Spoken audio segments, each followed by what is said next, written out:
সাগরের পারে ঢেউ দরকার একটা বউ। আই লাভ ইউ, এটাই বাস্তব। আজকে আমি যে লোকের বিষয়ে কথা বলবো সেটি হচ্ছে আর কেউ নয়, সেটি হচ্ছে রিপন মিয়া। নেত্রকোনা সদর উপজেলার দক্ষিণ বিশুরা ইউনিয়নের দক্ষিণ বিশুরা গ্রামের রিপন মিয়া। প্রথমে যাকে রিপন ভিডিও নামে চিনত। রিপনের আমার বাড়ির পাশেই। আজকের এই রিপন মিয়া আমার চাচাতো ভাই। মাসুদের হাত ধরেই প্রথমে রিপন ভিডিও নামে সারা বাংলাদেশে পরিচিত পায়। রিপন ছিল অশিক্ষিত। যখন লাইভে আসতো মাসুদ কমেন্টে পড়ে দিত, কথার মাধ্যমে সেই কমেন্টে রিপ্লাই দিত। ওর যতগুলো ভাইরাল ছন্দ সবগুলো মাসুদ নিজেই তাকে বানিয়ে দিত। যেমন, বন্ধু তুমি হলে একা, আমায় দিও ডাক, আমার চক্ষু জাম চক্ষু, hi friend I am Ripon video. Ripon video থেকে আজ সে রিপন মিয়া নামে বেশ পরিচিত।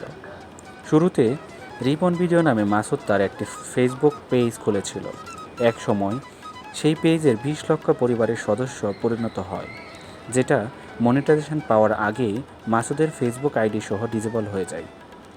সেই আইডি আর উদ্ধার হয়নি। আজ আপনাদেরকে ভিডিওর মধ্যে বলে দেই মাসুদ আসলেই কী সে আমি ভিডিওর শেষে বলে দিচ্ছি, অবশ্যই আপনারা ভিডিও শেষ পর্যন্ত দেখবেন। মাসুদ নতুন করে আইডি খুলে একটি ফেসবুক আইডি ব্যবহার করেছে। রিপন পড়াশোনা করেনি, অনেক সহজ সরল ছিল, যে যাই বলতো সেটার পিছনে চলে যেত। আইডি ডিসেবল হওয়ার পর মাসুদ আর সময় দেয়নি তাকে। অনেক আগে থেকে ছোট ছোট ভিডিও তৈরির কাজ শুরু করলেও সম্প্রতি তার জনপ্রিয়তা তুঙ্গে। বিজ্ঞাপন, সিনেমার প্রচারণা সহ বিভিন্ন কাজে যুক্ত হতে দেখা গেছে রিপন মিয়াকে। তার এমন বেশ কয়েকটি পেজ রয়েছে যেগুলো ভিডিও আপলোড করলে মিলিয়ন মিলিয়ন ভিউ হচ্ছে। পেজ দিয়ে টাকাও ইনকাম হচ্ছে বেশ ভালো, যেটা দিয়ে চাইলেও জীবনের চাকা ঘোরাতে পারত রিপন মিয়ার। কিন্তু হতাশার বিষয়, পেজগুলো কোনোটাই তার নিয়ন্ত্রণে নেই। রিপন সহজ সরল ও অশিক্ষিত। তার সরলতাকে কাজে লাগিয়ে তার পেজের টাকা হাতিয়ে নিচ্ছে অন্য কয়েকজন লোক। রিপন মিয়া স্বীকার করেছে পেজে অন্য কেউ চালায়, কিন্তু কে চালায় এটা যে স্পষ্ট করেনি। পেজের ইনকাম যাই হোক, তাকে প্রতি মাসে সামান্য কিছু টাকা দিয়ে তাকে দিয়ে ভিডিও করাচ্ছে। যেহেতু রিপন অশিক্ষিত, সে যাই পায় তা নিয়ে সে সন্তুষ্টি থাকে। রিপনের পেজের যে পরিমাণ ইনকাম, এই টাকা যদি রিপন মিয়া পেত তাহলে তার মিস্ত্রি কাজ করা লাগতো না। এখনও সে অন্যের বাড়িতে মিস্ত্রি কাজ করে, তাকে দিয়ে অনেকে ভাগ্যের পরিবর্তন ঘটিয়েছে, কিন্তু রিপন মিয়া তার এই পরিবারের ভাগ্যের পরিবর্তন ঘটেনি। তার মা বাবা এখনও মাসুদের বাড়িতে বাড়িতে গিয়ে কাজ করে। রিপন মিয়াকে নিয়ে ইদানিং নিউজ হয়েছে তার মা বাবা দেখাশোনা করে না। রিপনের অর্থনৈতিক অবস্থা খুবই খারাপ। এই অবস্থায় হয়তো তার মা বাবাকে দেখাশোনা করতে পারে না। এটা তার মা বাবা সঠিক কথাই বলেছে। দূর থেকে যারা মনে করেন রিপনের ইনকাম অনেক, বিষয়টা তা নয়।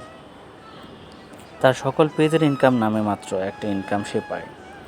যেই মুহূর্ত থেকে পেজগুলো দিয়ে ইনকাম করা শুরু করেছে, তার সব টাকা যদি রিপন পেত তাহলে তার বাড়ি গাড়ির কিছুই অভাব হতো না। নিউজে দেখলাম রিপন বলেছে সে বিয়ে করেনি। এটা সম্পূর্ণ মিথ্যা কথা বলেছে।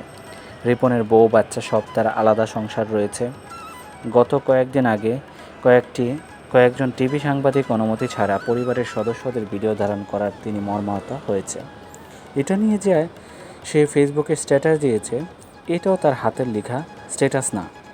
তার পেজ যারা চালায় এই লেখাটা মূলত তারাই লিখেছে, কারণ সে লিখতে পারে না। এত সুন্দর ভাষা ব্যবহার করে এই লেখাটা লেখার ক্ষমতা তার নেই। যারা রিপনের পেজগুলো চালাচ্ছে, তার রিপনকে মিডিয়ার আড়ালে রেখে তাদের ইনকাম পথ পরিষ্কার করে রাখতে চায়। মিডিয়া যদি জেনে যায় রিপন তার ফেসবুক নিজে চালায় না, ফেসবুকের ইনকাম সবটুকু সে পায় না, তবে ইনকামের রাস্তার পথ বন্ধ হয়ে যাবে। তারা চায় রিপনের পেজ অন্য কেউ চালায়, এটা তারা ফ্যান ফলোয়ার না জানুক। তারা রিপনকেও এমনভাবে ব্রেন ওয়াশ করেছে যে এই বিষয়ে রিপন কারো কাছে মুখ খুলতে চায় না। আমাদের মনে হয়েছে রিপন তাদের কাছে জিম্মি অবস্থায় আছে। রিপন যে কোনো বিষয়ে লক্ষ্য করে যে দেশে বড় বড় কন্টেন্ট ক্রিয়েটররা সজাগ দৃষ্টি রাখেন। রিপন ইস্যুতে বেশ সরল থাকেন। আশা করি রিপন পেজ থেকেও প্রাপ্য ইনকাম রিপন যাতে পায় সেই ব্যবস্থা করবেন। রিপনের অভাবগ্রস্ত মা বাবা যাতে রিপনের ইনকাম টাকা দিয়ে অভাব মোচন করতে পারে সেই ব্যবস্থা করে দিবেন, যাতে ওর মা বাবা ও স্ত্রী সন্তানকে নিয়ে সুন্দর জীবনযাপন করতে পারে।